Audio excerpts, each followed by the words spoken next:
tubakulisayo mu weekend twagala okuyozayoza abo abafunye omukisa abafunye obufumbo abafunye ebirungi abayita mu kusomozebwa okwenjawulo tubasaasidde nnyo era tubasabira amanya agange nze Prince Apollo nkulisayo mu programu omusunsuzi ne mukama wange Charles James Senkubuge ate tuyingiddewo n'omunyo ku makya kubaganya birowoozo n'okufuna endowooza ez'enjawulo ku bigenda maaso mu kiseera kino kyennyini ne bazammwe n'ababeerako abatusindikira obaka ne muteesa ku miramwa gye tubeera tuzze nagyo mwebale nnyo okubeerako Dumba Richard Kasese bwera ku boda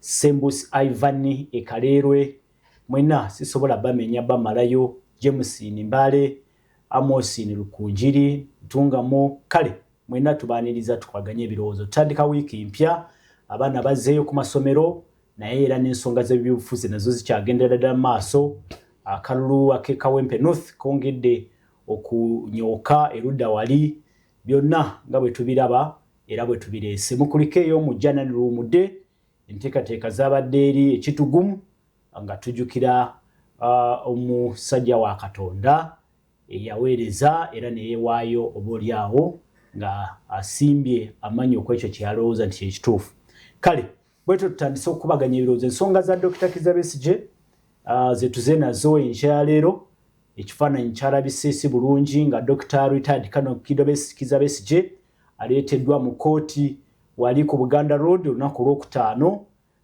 gye yabadde azze ate okuwoza emisango egyekuusa kwekalakaasa okwali mu 2023 awo nga ebbeeyi y'ebintu tukozesa yeekanamye bijjukira bulungi Dr. Retired Colonel Kizza Besigye ne mwami Samuel Walter Mukakulubega lwe bayita mu Kampala nga beemulugunya nga balaga obutali bumativu ku bbeeyi y'ebintu ey'emmere okusingira ddala yali yeewanise bye byamuleeseza mu kooti olunaku olwokutaano nga Dr. Kizza Besigye alabika nga n'omuka abakamu bake ekifaananyi ekyo producer wange gye bujja mu maaso banaaba nga akifunye oba katambya kubanga akafunye ajja katuzanyira mukaawo naye embeera ya Dr. Retired Kizza Besigye mu kkomera erabika okuba nga teri bulungi n'akamu ebyo bye bibuuzo kati ebiri mu kiseera kino kyennyini emisango giri nga gikyamuli mu bulago ateebwe asigaleyo ye politics kati ali awo eyewuunyisa naye era twakitegeddeko nti olunaku lw'eggulo Dr. Besigye yaddusiddwa okutwalibwa wali mu kilinika ebugoloobi obaolyawo bongera okwekebejja obulamu bwe kigambibwa nti akasimu kava eri mu kkomera okudda eri ab'eŋŋanda ze ne basaba nti bwe kiba kisoboka Dr. Retired Kizza Besigye amangu nnyo bamwanguyire babeereko kye bamukolako embeera nga tenaba kusajjuka naye kale ekifaananyi akatambikaako nsooke mukalabe nga bwe tweteekateeka wano okutandika puroguramu oyo ye Dr.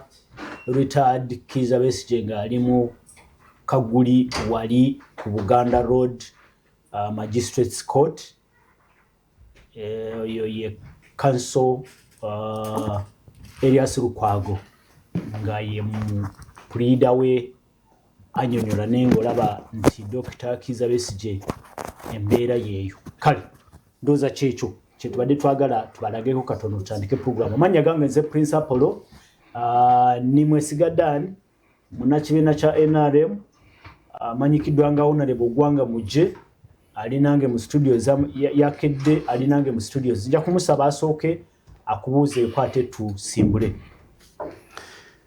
neyanziza nnyo ganda wange Apollo twebaza nnyo Salt Media olw'enteekateeka eno n'obuweereza bwebadde eggwanga amanya n'eddoboozi nze Honorable Mwesigaddani Mbaasa era gwe bamanyi nnyo nga Honorable Ogwanga Mujje nviira eri mu district yaffe gye bayita Bushenyi era ngenda kiikirira nze mubaka addako owa Igara West Constituency nze ngenda kujjayo embwa eyatewanya abantu kyenjagala okusooka ekigambo ekyo bw'okyogira nga tetukinyuridde bulungi abantu bayinza okulowooza nti tuvumye ayogera ku Honorable mbwa tekamwa mbwa tekamwa yo yenyini mbwa honorable mbwa tekamwa boba oyagala naye ffe waffe era twali tumanyi nti yoyo naye bye yakola abantu bayigala West nakati bamulojja kuba yenkola naye ate nsooka kwebaza abantu baffe abakakanju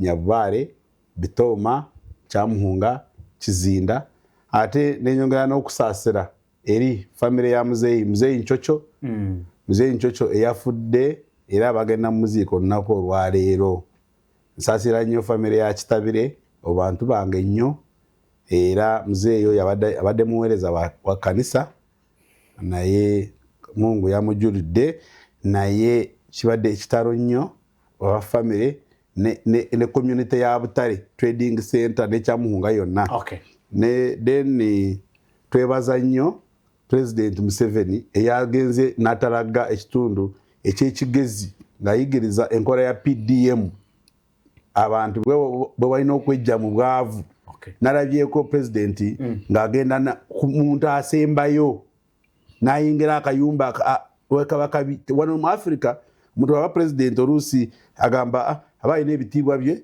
nga tasobola agenda eri naye nasanze President agenda ne mubuseeri bw'embuzi n'agenda mu mbizi eyo munda n'olabira ddala nga we have a humble servant President. Kale tweyanza nnyo tuyanzeege Kikonyogo John omwogezi w'ekibiina ekya Forum for Democratic Change FDC tusanyuse nnyo okubanga twegaseeko enkya ya leero Kikonyogo John nsaba obuuza abalaba so balamusiza abasibu ne banya abatuuliza era abatulaba amanya Kikonyogo John vano waffe Rubaga mu kitundu kyaffe omuli ne TV yaffe eno niba nabeeyigala tebalina na TV ku kyalo kyabwe TV gye ziri ku kyalo ate lwakuba ndi Kampala mwatusooka Kampala tetulina kyakukola naye tujja kusaba nate bazituwe nze ndi ku kyalo TV eri ku kyalo ne radio eri ku ki kibona bajja saba zayagadde bamanyi TV Kikonyogo musiriseemuko katono mu FDC simanyi kye muliko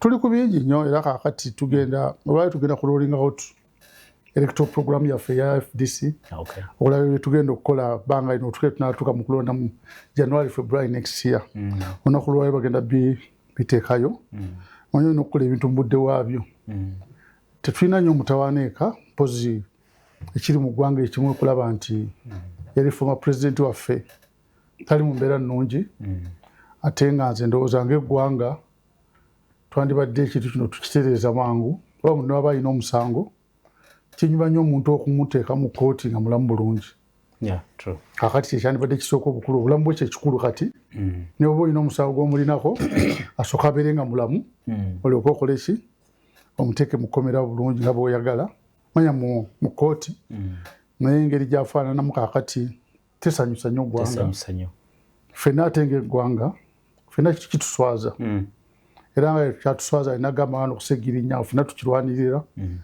n'abaana abalala bonna abaali abanuupu abakya bonna kyali kituswaza era nga FDC tuvaayo okulaba tulwanirira ekintu kino abamu badde boogera tebakimanyi nti FDC tukirwanidde okumala emyaka 4 okulwanyisa abantu okugenda mu court martial ndowooza mukimanyi okyajjukira bulungi nnyo omuntu asobola okutwalibwayo era nga bakagikola yali Dr. Besigye naye yali alwanirira deputy president waffe mu biseera ebyo owekitiibwa Njuba era yaliko Samu Njuba ne Mukulu Nsibambi oluvannyuma ne bayita Mwami Lukwago ne Alaka okubeegattako yandowooza statement yogamba nti yokanga lukooti yasooka mu Uganda yava ku Mwami Njuba lwakuba mwerabira history kati mubitwala ng'ebitandise wano eggulo olutalo tulubadde mu myaka 4 ng'FDC okulaba tulwanira ekintu kino kireme kubeerawo Katonda atuwulidde awese emyaka 2 n'agamba nti Supreme Court n'egamba civilian tebalina kugenda eyo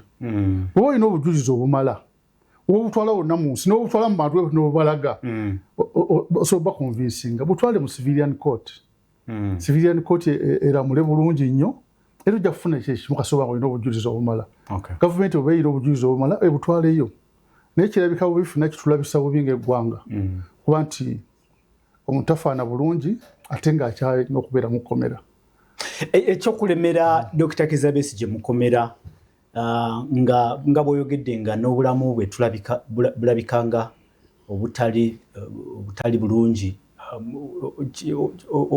olaba nga kiraba otyo kitunulidde otya ng'ogyeko kuba nti kitulabisa nga bw'ogamba kubanga ebyamateeka tubimanyi bulungi manyi balooya banozi balinako webantamira kubanga ffe mu sciences formula ebeeremu mu America nawanawa ne obuuza ekibuuzo n'okibuuza omu America oba mu Russia oba mu China oba ki bakuwa answer international standards SI ne bano balooya bakuwa different answer mulimu ka particle opinion kakati basala bakisimu koti weyeewo ensala yaayo akusinda ku balooya bwetuwulya kakati abamu batugaa kyali automatic bano bonna balina okuva mu komera bo balinako omusango oddemu baguleko emisango mupya ate abamu bagaa Supreme Court etugambako ntitubate kati a sort of confusion ne confusion eyo etwalyamu obulamu bw'abantu bano abali bo directly kufa baleno ku mpewo nakitudda mu byakuteesa kituufu si kituufu naye bali abantu abakirimu bennyini obulamu bwabwe bubeera muki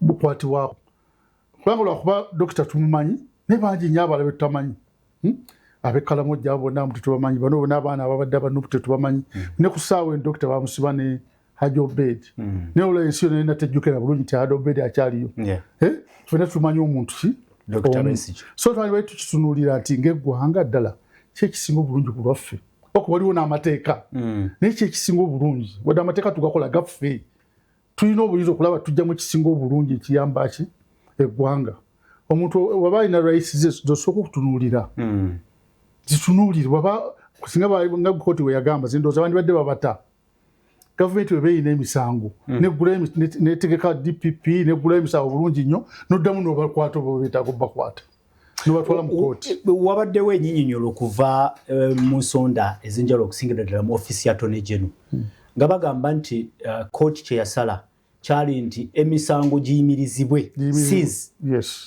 naye sikuta then batransferring files zive mu kooti ey'ekinamagye zidde mu kooti zino ez'abantu kakati nga tukitunulya ffenna nga tulina kutransferinga gundi ezo zonna bano abasibye babeere luddawa ani aba abasibye awo wewali ekibuuzo kakati ani aba abasibye bateeka mu kkomera ku ssaawa kubanga mu kkomera temulina kubeerayo omuntu nga tatwaliddwayo kooti talina kubeerayo kati bwati wali kooti ebatutteeyo kati babeerayo batya ebyo byonna byetulina okutunuliranga ffe nekira nekyalibadde balina okukola bandibadde bakikola mu bwangu tuyinza kutwala nnaku 6 wiiki 2 okyali ku kintu kimu kyekireese bino byonna ebitandibaddewo ebyenyamiza abantu ate nga bw'oyogedde ensonga eno yanukula naawe ndaba omuntu bw'aba yakola omusango agumanyi bulungi constitution weeri n'akwatibwa naye ng'omusango gwo gukyaliwo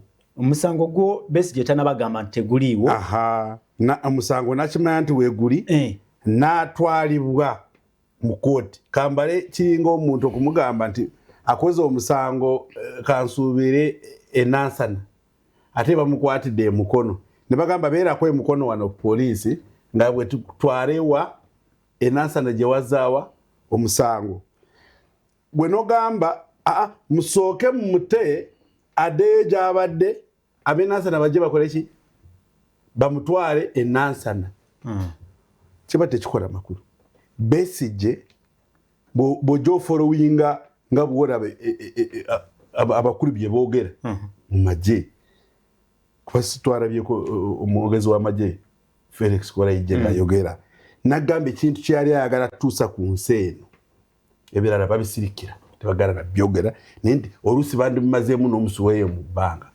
kuba yera tukimanyi bulungi nti Besigye bamujja Kenya Nairobi Riverside omuntu eyava wano n'agenda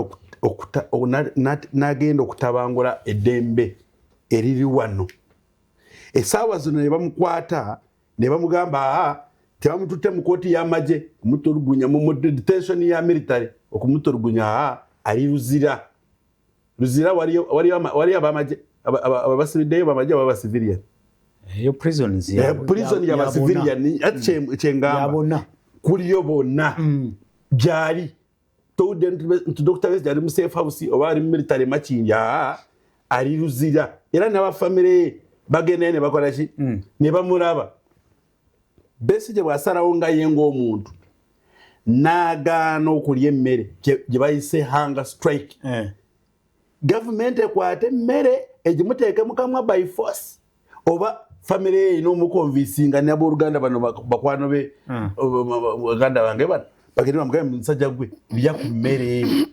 Nze mbadde manyi Honorable Mbaasa owuliriza Besigye kyasinziirako okugaana okulya emmere waakiri sooka n'okiwuliriza bana yabeera n'ensonga ye lwaki aganye okulya emmere. Kati lindako bagamba tosalanga gwakawala nga tonawulira gwa kalenzi ate oluusi n'omuganda yina kyoyagaliza bamuyita batya omukazi wa taata w'omulala ate olukyuka. Besigye kye yayagaliza Uganda okusinziira bye tulaba ne bye tuwulira kino ekyo ali mu kwebuzaabuza. Kakati mu Uganda lindako kikonyogo mu Uganda njagala kujjukiza Honorable nti mu Uganda etteeka liri nti you are innocent until proven guilty. Nga kooti obanga bano abavunaana Besigye tebanaba kuvaayo ne kooti neesalawo nti Besigye emisango yagiza kino kyogamba nti yali ayagala kuzikiriza Uganda nga tekinaba kusalibwawo Besigye is still innocent. Obutambi wabuulira tewabuulirako? N'obutambi sisobola bukakasa nganze. Hati ndowooza experts we bali abaakakasa obutambi obwo experts abo bajja mu kooti ne batunyonnyola kyonna gye kiri nga sinaba kuyambibwa njagala tutegeere kino nti omusango gwaliwo ne Besigye agumanyi ate essaawa zino waali ali mu detention ey'abasivilian kimukakatako naye yennyini kwefa ku bulamu bwe. Sibigamba nti webali singa abantu bona abantu be bakomye ku poliisi wa wonna wonna bagaana okulya emmere problem bayani kuba tulina okitegeera there is a right for omuntu yali ali mu detention ayina rights ze mwami kikonyogo esaazo sobola kugenda mu nyumba yenagamba sijja kulya paka nga nfudde sobola kugenda ne tumukwata. Government eno vunanyizibwa ku Uganda yenna.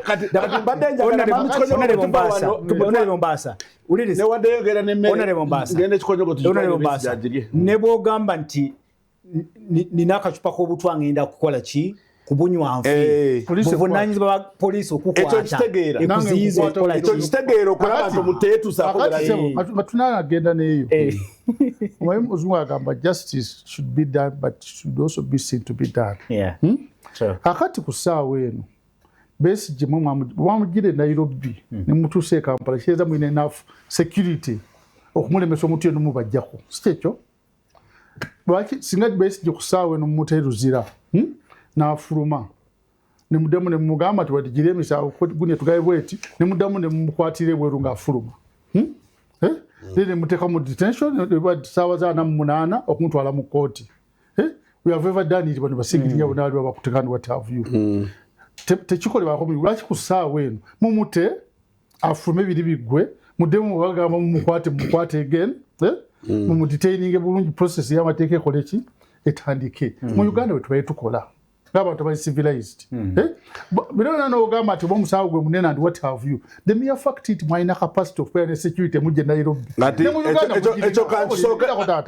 Uganda mugirina okulaba nti omuntu yenna alina tamubajjaako mumuteeruzya n'avaayo ekyo ne kiggwa kire kyakuli ne muddamu ne mukwata omusango omupya gwe mugamba gumulira ne mugenda mu process nga bwalina okugenda mukisokwate kino tubaddewo wano nga tulaba Besigye bamuggalira wewaka bamugamba sebo tukusaba daaye waka era mu nyumba yo house arrest. Tubadde wano ne tulaba Besigye ng'ali wa Kiseka ne bamukwatirayo ne batamutwala mu detention yonna ne bamuzaayo ki eka bw'olaba nga bagambye nedda kitegeeze kintu kye yali apulaninga okukola kyamaanyi kyetaaga actually ne Besigye abeere waali kuba gavumenti tesobola kinoonyerezaako mu ddakiika emu.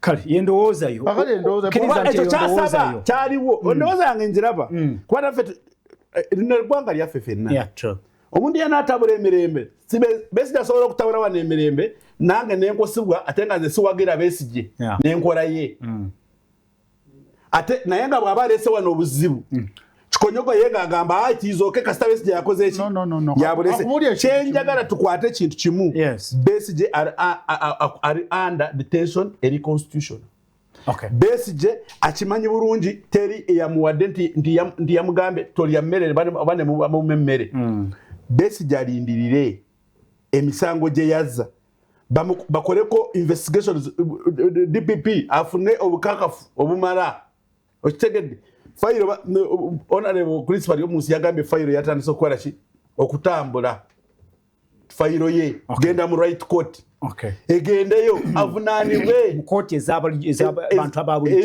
ababulijjo fayiro yatandise okutambula ugenda ku page ya principal y'omunsi yayogedde nagamba fayiro yetandise okutambula naye yenyini nasitukira mu honorable minister principal y'omunsi nagenda erizira namukonvinsinga mukwano gwange liye mmere kwabulu bagamba buli watali emmere obulamu bwe budeterioratinga kitegeeza bali yetaga family members esawa zino kirabika oba okirowoozaako otya nga Honorable Mbaasa nga Besigye olwaleero alemeddeko n'afuna ekizibu ng'ali mukomera Besigye bw'afuna ekizibu kyemanyi si asoose anti kati tulina okukwata kino Besigye singa kiri kye yali apulaninga kyabaawo olaba otya nga kyeyali abadde Uganda tokimanyi naye mujja kimanya kase kirungi koota eri mu kunoonyereza era mujja kimanya kale Kikonyogo John mwanukule Besigye bamutaweeza Besigye maye bitulina tubikola mu nsi olumu for the country neggwanga okulaba dda nti kino maye people should be seen nti balaba nti waliwo ekintu ekitambulira mu mateeka obulungi wano baali batuteeka abantu mu kooti ne bavunaana emisango ne gibasinga bangi nnyo naye kati engeri gy'okikwatamu nakyo kyetutunuulira abamu ku ffe details z'emisango tetuzimanyi kuba nange simanyi there's no question about it waera agenda kukola kyo bakola kibwe mu bimanyi abali tulinze DPP abanoonyereza abamanyi tulinze DPP tutunulanga abantu ba bulijjo ne mutabani wange naawe mutabani wo alabete gwanga lyembeeramu wamma bitu byonna bikolebwa mu mateeka gundi bamutwalinga ndo bulungi omusawo ne gumusinga bulungi gumuka mu vi but it should not be seen as if omuntu katona namusingisa musango as if ng'omusiba katona namusingisa musango okitegeera kyembuuzaamu ekintu kimu lwaki Besigye bamukwata abantu bablaminga individuals ne NRM. It is not NRM. NRM is a police. No, there is authorities. Sinagaba ku NRM. Waliwo Uganda police. My gundi na toko yange yona no ojijje. Sinakogera ku NRM. Ate pudde ogambo tebano. Ogamba ati ffe. Njagala kino kijjewo ogambe police. Okusinzira ku toko yo. DPP be balina obuyinza. Naffe tulinze. Ati kakati. Kuraba ki authorities ziriwo okukiriza. Wenga go omuntu oli prejudice obadde prejudicial ngendo adoyogera. Kyokka kye. Nedda. Onone muje okiriza nti emisango gya Besigye ebisinga tetubimanyi okiriza tulinze so that is good kikoze bogenda maso kakati fete abangaye tutamanyi twaka bigende mu ngabe ogyo bitali okutambula amateeka ensi yo netegeera biri mu kutambula naffe tulabe tekintu kitambudde mu mateeka tufamu omusawo omusajja gwamusinga yakola kino na kino na kino nga kiri clear there's nothing to hide mwenye yukasokyeta mu kooti ebyo hidinga bino byemanyi nti ati babimanyi biba bivuddewo ensi ebe yagala kuki proving ati badeyogera ku mukulu bali omunsi yageze nakola yate mukyala wedda byatwitinga somewhere tufe tutwade happy kulaba ati agendayo nebyo byabo bya family sakala nyo bikola ki biyingiramu neffe ng'eggwanga oli mukwano gwe anti ffe ng'eggwanga tulina okutunulira ekintu ekinene kitukwatako ffenna kubanga ekyakijja kugone ku mulala ngabe kugambye wadde tuli ku Besigye wano ne bamusiba na Obed nobody knows kakati Obed oba ali kuki oba mulwadde olwaki tetumanyi n'abavubuka banuupu nabo gye bali abamaze emyaka ena bagenda kuweza 5 bambi bali eyo abamu bono be bakutte recent banawulismu inansana waliwo abalabe bakutte baki ebyo nabyo twagala ffe tutegeere nga bikomye kati kino kyonna kukikola better kyandibadde better to do it better nogaa ti kati Supreme Court esazeewo bweti guli omusango tumutadde nga kooti bwegambye bwe tumala okumutala kooti bwegambye so bamuggyako omusango batalina kubeera mukomera that very night Hakati tulinda the following day during the day bamuta kati obo inako omusango omulala yani wa bail ozuli ebagamba mu koti tukuwa bail ove mu komera banga toyina musango omulala kukola ki bukulemezaayo kakati mudda mune mukwata ne mugatu mututto wako police somewhere tulinde emisango gya DPP that would have been problem. Okay, nekikonyogo kankujukize nti koti ensokulu teyajja kubesije misango. Yes. Koti ensokulu yagitransferring nti eno koti emwozesa. Yes. Si entuufu teyina busobozi n'obuyinza mu mateeka obumuwozesa. Yes. So kitegedde. So ekyo nakyo nzo kitegedde kyobadde ogamba nti yandibadde mutana afuluma. Koti kachenga chembadde manyiko kitawo. Koti erayinga orders. Koti yona bwe omulimu gwa koti kuwa orders. Koti bwe bate yawa order. We are hereby order the release of Dr. Besigye. Yagamba transfer the what? Yeah, the case. Transfer the case file to the right court. Achogamba nti bwe batu no onyonyoro oluzungu rwona from any common understanding. Bwe bagamba transfer the file or releasing omusibe. Akati erawo ekigambo kimu kikonyogo ngende kubatuliriza. Yatukola mu fenna. Banga yandibadde ewa ode eyongerayo tubakati bano bakolesha yalibadde ekimali. Atkati yo nakati yaleka ambiguity. Kati ambiguity eyo bobo ojinyonyola erina kubeera nga eyamba who is to blame? Someone who is innocent until you proven guilty. Weina okuyamba okusinga. So now bagamba ne mateeka twakiri linda ko kwembeera mu omuntu omu mu 10 nga talina musango wakiri oteerako abantu 9 abakola ki ye principle ya mateeka akati wano you assume these people are innocent, therefore any reasoning should have been favoring abali muki mukomera wakati koti eyabawa order okugenda okubatwala eruzira bobo kigaye teyina buyinza nakubatwayinga eyo order gye yawa okutwala eruzira ebe kyakola awo no we wali ekibuzo abaloya oraba chovora ombadde tobadde no chance kwanukura Uganda kikonyogo nti tutesaba tuteekaze ndi muntu wabo koti nafe tutegeera ebintu bino ngabwe byali kwa tuze tugoberera ne atone jeno nga yogera mu parliament ne bakigamba lwatu this was not an order. Koti ya wabula buwabuzi to give an advice. No, court orders. Yes. Naye orders ezo. Kuchinde bali basobola okuzitambulira ko basobola okuzikola ki okuzigana ne their orders. Kyajagala tumanye nti file eri mu kutambula. Kyebagala kyenyindwa kwa nti bakyagala ku pressure. Naye nze ndi mu kiraba kiri mu kutambula. Okay. But file already it has left where it has been. Ogenda mu the right court. Okay. Meaning file bwetukayo they have to call barabe suspect yakola ki aletebwa emisango yavunanyizibwa bulungi nga ne DPP kwa DPP yavunanyizibwa okukola ki. Okay, ekibuzo kyengenda okubuuza nzira eri abatuliriza. Ekifaananyi kyolabiddemu Dr. Besigye. Kyolabiddemu Dr. Besigye ng'azze mu kkooti. Oba okyayongera okumusiba. Oba oliawo tofunamu omutima agugamba nti omusajja ono kaagenda afuna obujjanjabi. Wakiri musibire empingu mu ddwaliro wali.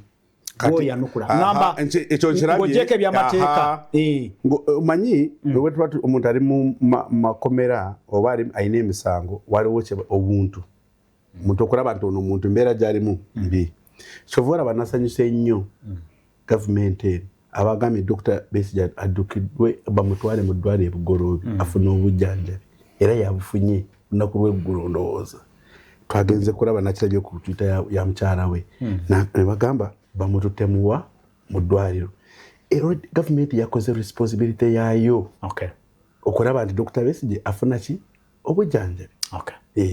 Kale tweyanze nnyo tweyanzeege Soul TV program amunyo ku makya nkyaleero agange nze principal tuline John Kikonyogo omwogezi w'ekibiina eky'ebyobufuzi ekya Forum for Democratic Change FDC tuline Honorable Gwanga Muje niwe mwesigadda nimbaasa naye munabyabufuzi okuva Igara West tumenyamenyamu mu nsonga za Dr. Kizza Besigye ne obulamu bwe embeera y'obulamu bwe butya bweyimiridde mu kiseera kino kyennyini nga tusinziira ku bwe yalabise nga azze mu kooti wali e Buganda Road ku Lwokutaano nga Besigye olabira ddala nga abamutunulidde n'alabye ekibiina ky'abasawo echa Uganda Medical Association nga bafulumiza statement nga bagamba nti ffe engeri gye twalabyemu Besigye ng'abasawo we recommend nti Besigye afulume agende eri omusawo gwe yeesiga nga ye kuba kiri mu rights ez'omuntu okufuna obujjanjabi eri omusawo gwe yeesiga ye nga ye gwe yeesiga oba kitegedde honorable it's in everyone's right okufuna obujjanjabi okuva eri omuntu gwe yeesiga so simanyi bwe kinaatambula naye abamu balowooza nti Dr. Kizza Besigye n'amala afuna ekizibu kati ng'ali mu detention kijja kuba era kyongera okutunyikira ddala mu kifaananyi ekyo ekibi ekiggwanga Uganda. Ojja kubanga otusindikira obubaka atulaba naawe atuwuliriza sindika obubaka ku noti 7 noti emu 6 noti 9 noti 6 sindika obubaka ku SMS sindika obubaka ku WhatsApp otuwe endowooza yo ng'olaba otya ensonga zino engeri gye zikwatiddwamu eza retired Colonel Dr. Kizza Besigye ng'obulamu bulabika okuba nga bwongera okutabuka mu mbeera eyo. Kikonyigo John, from here wetuli kiki balance tusobola okustrikinga tutya balance kuba parliament eyogedde statement ne bagireta mu parliament ne esigeddamu ziri ayogera kati I don't know amanyi ekiruma mu Uganda ndoza tanso okukola ebintu bino nga buli omu ateekamu personal opinion okusinga okukola ekituufu ekyandibadde kikolerwa ku ssaawa eyo waffe buli omu alina ekifo mu gavumenti alina obuvunaanyizibwa akikola ku lwa bannayuganda bonna takikola ku lulwe kale oba okolera bannayuganda bonna olina okutunula kintu kyengenda okukola singa nze mbadde mu kifo ekyo nandibadde ntya then olyoka okola ekintu ekyo kati abalamuzi kuba nakizuula oluvannyuma ate balooya ab'amaanyi abalala ne bagamba nakino ekyokugamba nti emisango sime bagitransferinge bagizze mu gundi endala nakibire ate kyali ku jjaaji omu chief justice abalala bwate balina engeri gye basalamu akati nabaga nti wadde mu nsala kyalimu naye tekyali unanimous ku bonna akati ebyo bennaffe abatamanyi mateeka gaabwe bandibadde bagonza ekintu kino bakigonzeza omuntu wa bulijjo n'abanga tewali gundi kudawutinga kino nakiri tekyalibadde kisinga otuyamba naye kati ku ssaawa eno nga bwe tuli ku ssaawa eno tukoze tutya okulaba waliwo kibayita image y'okufa image yo weeyonoonekamu kati image ya Sultan for example God forbid nomala ogyonoona ku kintu ekimu okuddawo okubeerawo ekyonoonesa ekyo eddemu ebeere ku mulembe kintu okutaliira ebbanga eddene kakati Katonda yatuyamba mukulu ono nga bwadde agamba bwe kiba nga kituufu alina byeyali apulaninga okukola Katonda yatuyamba tebyakolebwa si kyekyo mukama wange biba tebyakolebwa ate n'ofuna time omuntu omukoze eki ali mu ngalo zo you take your time ate n'otajjayo birala bitulabisa bubi ng'eggwanga nakugamba ku wano olumu nagenda mu nsi nali mu Germany Munich kakati utwali tuogerao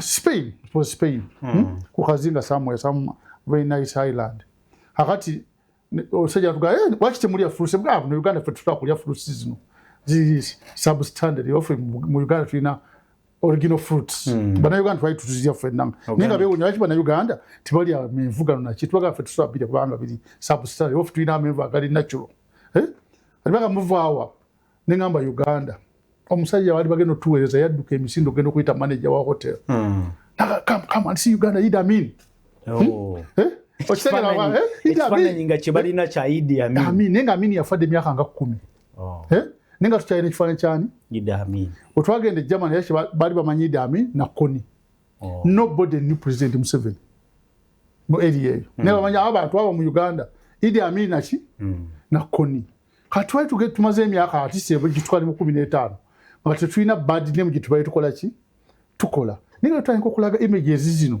zinzo tuzaye mabeka nga tugenderedde oma siye gwanga liri ali mu Amin okitegeera siye gwanga liri mwati ne room kati boti bajja ku differentiating anti lumba mutia ku mulembe gwa Amin bajja kuba batwali bwe bati bafanana those are same people bwe character yabwe bafaana kati bino tuwonye bank. Why do you kill our image when you can do it better? Okay. That's my contention. Why you can do you it kill better. Our image when we can do better? Yes, that's all. Not because it always and potuoleza wameka problem bayina tuina mu Uganda. I don't pajira over kusaidia ndala. It's not that. Issue it fene tuwajire gwanga first. Honorable Mbasa, tuli mu kaseera no akatali kangu. Akaseera akakalulu tuli mu political season. Akaseera akakalulu kabeera very fragile. Yes. Bwetubanga tulina ensonga nga zino mu ddiiro. Simanyi oba mukirowoozaako gammwe abawagira gavumenti kyogereko mu seconds. Kati olaba ne Bayibuli ekyogerako kuba ekibeerawo kyonna mu kaseera kano kiina kyekisobola okukoleeza omuliro. Omanyi lwaki ye kiri kyovula mbadde ngamba nti ne Bayibuli ekyogerako nti abaana abakatonda bwe balimu ndowooza bwe bakungaana ne Sitaani n'akola ki buli sizoni ebaako n'ebigirumba. Eno tuli mu kutegeka kalulu ate waliwo abagala kutabula n'akalulu kaleme n'okukola ki okubeerawo. Okusoomoozebwa okuliwo eggwanga lino livugibwa ssemateeka wa Uganda. Buli muntu we tumanyi ne wa president bonna bagirespectinga ssemateeka. Bw'obanga oyina ky'otali mumativu nga munnansi genda bunambiro okozese ekiri mu ssemateeka kuba ffenna teryali waggulu waayo. Oleme okukosa kuba ssemateeka yo teri sayidi emu nti onawagira Kikonyogo onawagira Gwanga Mujje. Ssemateeka yo eri nnitu. Kitegeeza nti abantu balekeraawo okulowooza kukozesa enkola etali mu mateeka okwagala okufuna kyakola ki kyayagala. Kuba wano mu Uganda bagala nnyo sympathy. Nibo bali basibye Bobi Wine tebatunulira ekifaananyi ekyokuba emmotoka y'omukulembeze. Batunulira Bobi Wine ng'ali mu kutambuza ggulu kumu. Kumbe singa yibyaggweerawo ebyokkuba emmotoka kubanga n'ebimundu ze bagamba mbu zaali mu gundi manya ze bakwata nazo zabuliraawo. Era emisango gikyali ayirimpa nayo naye kyenyina okugamba nti tubaeraawo ng'abantu omuntu ali mu kutegeka omulabe w'omumanyi ate saa zino omuntu alabanga Pulezidenti Museveni ng'omubi kuba yasibye Besigye.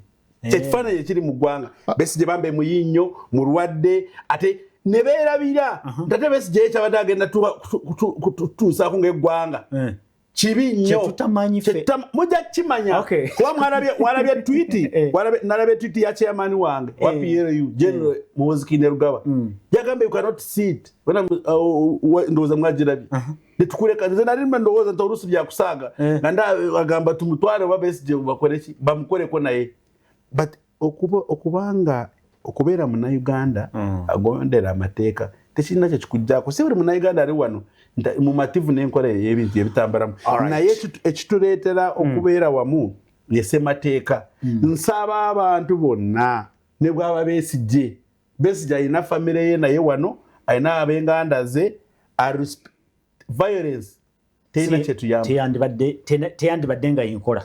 Kale mwebale kuweereza ggwanga kale tuwuliziganye tulire obaka batuuliriza mumwena muli bajaasi ffe tetuli bajaasi Kikonyogo muwuliriza agenda mu kalulu atagamba plan B. Kikonyogo muwulirize abatulaba n'abatuuliriza mwebale kuweereza ggwanga embeera ya Mr. Besigye oba endabika gye tulabamu gye tumulabiramu yenyamiza ate n'okuwa ekifaananyi ekitali kirungi eri ensi. Ne babeera ng'alina emisango weetaagisaawo enkola entuufu ajjanjabwe. Mr. Besigye y'omu ku balwanirira emirembe okubeerawo kitegeeza nti alina obulungi ebirungi bye yakolera ensi ye naye omwami oyo wa NRM atereezeemu mu nteesa. Kale mbw'obudde bwe tulimu teyamba kibiina. Nze Kasujja Isaac Ekiwologoma owulidde boogera ku ggwanga mu ki aja kutegeera naye. Good morning Mr. Apollo mbuuliza mwami Kikonyogo nti emirundi gye basabidde Besigye gye basibidde Besigye waka tumwekangira Kampala emeka agamba nti alina emputu olala yadduka mu ggwanga yayita wa kale agamba nti kale bwadduka who is to blame owulidde bayinza okuba mbu beekengera okumuta ayinza okubanga ajja kuba ayokya musubi so ogenda mu Central African Republic negenda Somalia negaterezaayo negenda mu Sierra Leone Liberia Southern Sudan negalema okuma omuntu konya ababuze ati siyadduka n'agenda Besigye kye kyali kimujja wano tufuna obubaka katufuna obubaka ate yakomawo yekka tufuna obubaka Kikonyogo. Good morning. I think Mr. Kikonyogo knows that hunger strike is also a strategy used by high-profile politicians world over. I support your other view, though. I am concerned that we want prison, to just open the gate for a suspect when an order has not been received. What precedent does it set? Besigye is not guilty yet, but the sympathy card is a dangerous move. Osbat in Mutungo. Besigye yandibanga byakola byakwagala ku abantu bamukolera ekisa gavumenti tolina gwa mu bukodyo obwo nikesi butuufu olina kukola ekintu ekitakukkiriza oli kufuna ka advantage. Good morning Prince Apollo. Besigye ekikulu sikusibwa kugaana kulya mmere abantu be bamukirizise ali emmere Stephen Ekale. I am Ezekiel Nambole. Dr. Besigye should give up on General Museveni. We all know Museveni is another person. Kati awo sitegedde bulungi naye ndowooza abatulaba n'abatuliza mutegedde obulungi obubaka obuli abantu baagala nnyo Museveni. Mr. Apollo webale kuwoleza naye nga mbadde ngamba nti omuntu yenna bw'aba ateeberezebwa muwulirize no bw'aba ateeberezebwa obutujju n'alina okuteebwa alina okuteebwa ne bw'aba mulwadde alina okubeera mukomera ky'ogamba tewali basibe balwadde balala olowooza lwaki tebabata lwaki mulwanira Besigye yekka mwesigwa Brian ali ku St. Kabowa St. Anne e Kabowa kale tweyanza nnyo tesusubira tulwanira Besigye yekka leka tumale message kale mujja kwanukula njaba y'eddakiika. Praise God Prince Apollo webale nnyo okukyaza abakulu abo naye ffenna tukimanye nti tuli bannayuganda really oba Besigye yasobola okujjanjaba President Museveni mu nsiko mazima yandifunyeemu omutima ogw'obusaasizi Uganda olema. Kansala Kyenyange Mire Ebukototu Nakawa Division agamba nti akomawo mu 2026 bwatyo bwateesezza mwebale nnyo. My name is Ojambo Romeras, aspiring GRC School of Biomedical Sciences, Makerere University. My message to Dr. Besigye, regardless of political differences, every individual deserves fair treatment and dignity, especially in terms of detention. While your decision not to eat may be a form of protest, your health is crucial for you to continue advocating for what you believe in. Justice is best served when those who seek it remain strong. I hope due process prevails and you receive fair treatment under the law. Obaka wade bwa Dr. Kizza Besigye kansubire nti Soul TV bajimutereddeko wali alimu upper prison. Simanyi exactly. Katusubire nti n'omuconvincing omusajja wona nze ndowooza Winnie yasobola yeka okwogera ne X bambi iyo message nzibu Sarongo Dwimba Richard Kasese bwera boda nkutumiddeko webale kusindika obaka n'okulaba. Good morning Mr. Apollo, and thank for me Mr. Kikonyogo. I like how he prays his politics. To go to the point, where you go wrong, justice should not stop on Besigye only, because I know we have many people who are rotting in jail, yet they are suspects and have never been mentioned. Their cases have never been mentioned in any court of judicature. Besigye is like any other person in this universe. When it was it comes to justice. So before you plead for his release, start with those people he found in prison. Aaron from Mitoma. Nina messages nyingi. Kakulu nnyo. Nze mbadde ku record. For the last 5 years. Ngante abantu bano trying mu court martial pa civilian. I've been on record now okimanyi.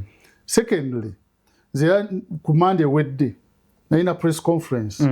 Na nkubira omulanga Chief Justice Tinaba bano nabo gamba nti obajje mu court martial misawo gyabwe tutte mu civilian court. Civilian court zo zikola bulungi. Civilian court wali abantu amaze emyaka 2 katulina na fairness.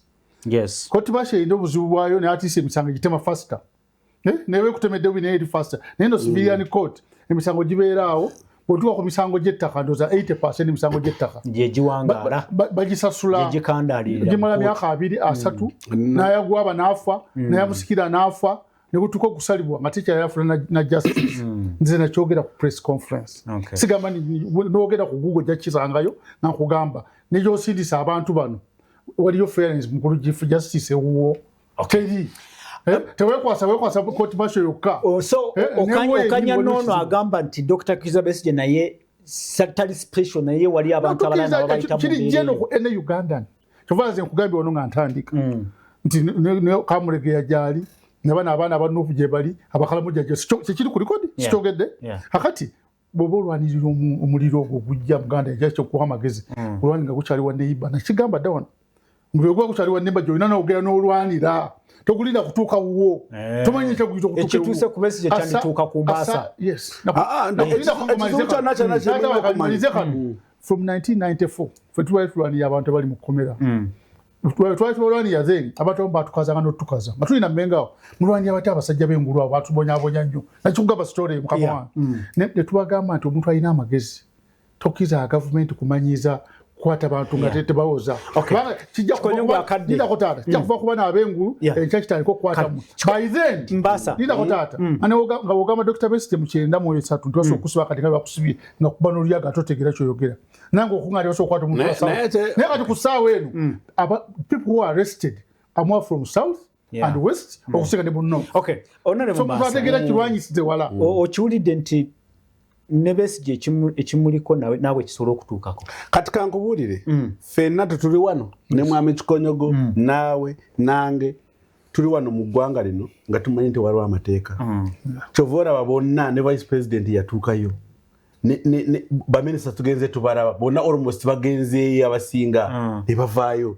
ekintu kino we are all suspects naye twewala nnyo okulaba nti tokola ekintu ky'omanyi nti kikutwala kiringa okugamba nti eno baasi omupiira gwayo si mulungi osawa yonna guyinza okwabika nogamba ekyo njagala otutuulamu oba okimanyi bulungi nnyo nti obuzibu buki obulaba ndaba wano Besigye abadde wano mu ggwanga lyaffe ng'amanyi nti ali ofisi ye Katonga tebagimanyi waliwo ali amusanze Katonga n'amugjayo namugala tugende nkutwala eruzira teri kola ebintu ebisaanidde President Museveni essaawa zino muntu mulungi nnyo kuba teri opposition leader yenna ali wano watakuumye waliwo agambye nti naye omusajja yamujjanjaba yabadde mmiri ekyenyange Besigye mu biseera ebyo waliwo kiringa okugambo yayogedde ekyo kiringa ogamba omukyala wo bw'oba mulina awaka nga muli mu laavu nga laavu etambula bulungi asobola okufumbira emmere naye we mwawukana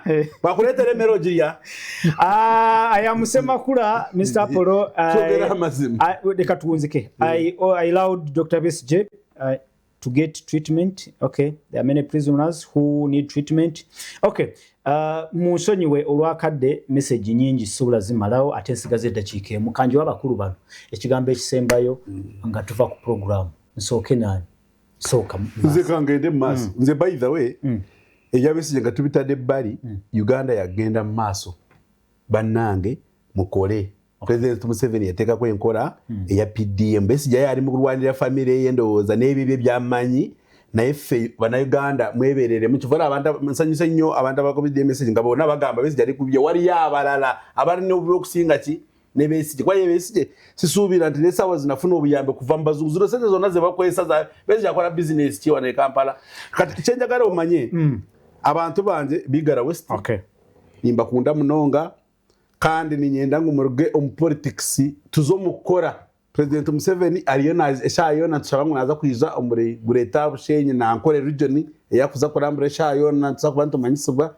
nimba tero muranga muzumbire nkora ya PDM muzo government programs kandi ba leaders muguiding abantu kubara kwese obusente za government kugira ngo sente za PDM tuzomuntu omwe erizoba nezogurizo ahandi abatonje bigara West nimba kunda munonga abantu bakakanju Nyabare Kizinda Betoma Nyanga ne handi honna garawesti eyatwena